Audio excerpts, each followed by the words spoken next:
Do you want to know the story of how I ended up buying tons of expensive designer fabrics that I didn't know I needed at a fabric fair earlier this fall? Well, all that and what I'm going to do with this fabric is what we're going to talk about today.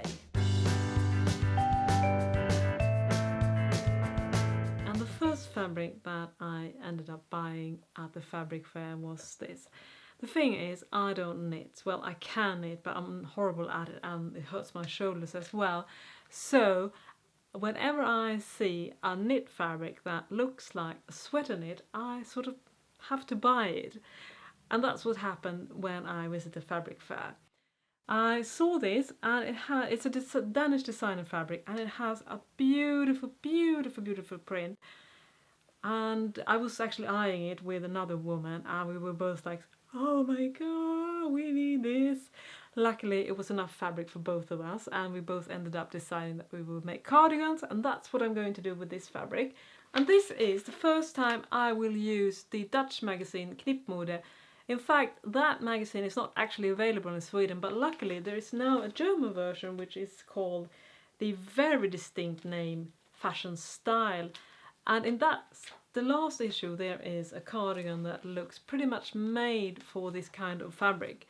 As you can see, it has a large shawl collar and it's loose fitting. And I will actually make the cardigan longer than it is on the image because I found the length a bit odd, and also I might taper in a bit because I like a bit fitted one. So this is one of my love fabrics. And after I bought that one, I thought, well, you know, that wasn't too expensive, so well, I'm doing okay.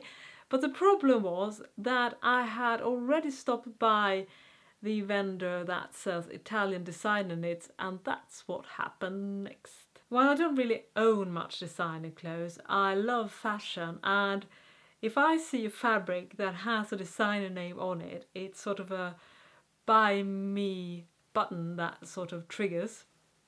And that's the case with this fabric, which is a thick, wonderful Italian cotton jersey. And it's from the designer Roberto Cavalli, which I thought kind of odd, you know, because in my mind, he's mostly known for his animal prints, bright colours. So I would say that this is quite demure for being that one, but it's a beautiful, beautiful knit. And I love knits, and as I talked about in another video, I have a tendency to make a lot of pretty summer dresses, which I don't really wear much.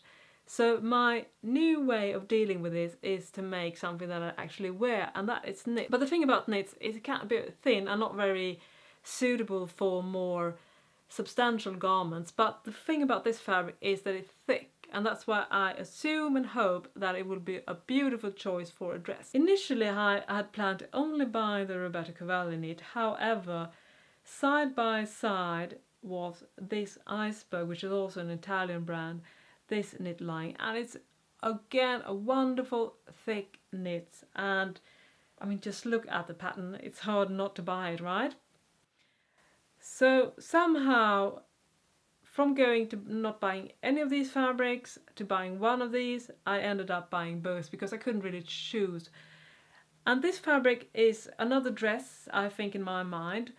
My initial idea is to make a kind of wrap dress. One idea is to make this older but golden bird-style wrap dress. I'm sure some of you recognize it if you've been around for a while. It was from 2006 and it became quite popular. And the thing about this one, which I really like, I haven't actually sewn it myself yet, is that it has gathers in the front. Because one of the things that I found about wrap dresses is they can be a bit tight around the waist, and I've come to the conclusion that I want to have wrap dresses that tapers so that they're a bit wider at the hem and not just a straight line. So I'm sort of thinking about this one. In Sweden, finding pure wool knits is pretty much impossible, at least it has been in the past, which has made me sort of adapt a very humdrum rule that if I find a wool knit that is pure wool, I have to buy it. But since wool has become a bit more available lately, I guess that rule doesn't really hold up anymore. Anyways, that didn't stop me from buying this fabric. Can you see the color? It's gorgeous. I love it. I love it. I love it. I will use this cardigan. I won't use a pattern for. Instead, I will copy a ready-to-wear cardigan from the fair trade, organic, wonderful clothes company that is called People's Tree. And they have a cardigan in their collection that is actually like a sewn cardigan, and I've dissected it, how the cardigan is constructed, on my blog, so if you want you can check that out to understand how it's done.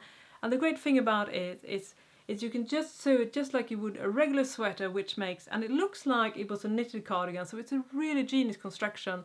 And that's what I'm going to follow to make a copy of that model, because I actually have the People Street cardigan in black, so that's how I found out how wonderfully it was constructed. You know, everything from the placket to the neckline, it's all just sewn and it looks beautiful. So that's my fourth and final project, a wool cardigan, a very classic cardigan, think Grace Kelly cardigan, like a 50s cardigan with a round neck. I would probably use some mother of pearl buttons and stuff like that.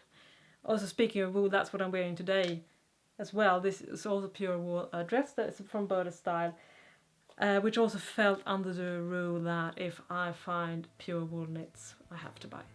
And if you want to see more videos from me, please hit subscribe, and also check out my blog, thelaststitch.com, where I have tons of tutorials about sewing with knits, including dissecting things like how to construct a cardigan when you're making one yourself, ribbing, all that stuff. That's all on my blog. Stitch safe, and I'll see you next time. Bye bye!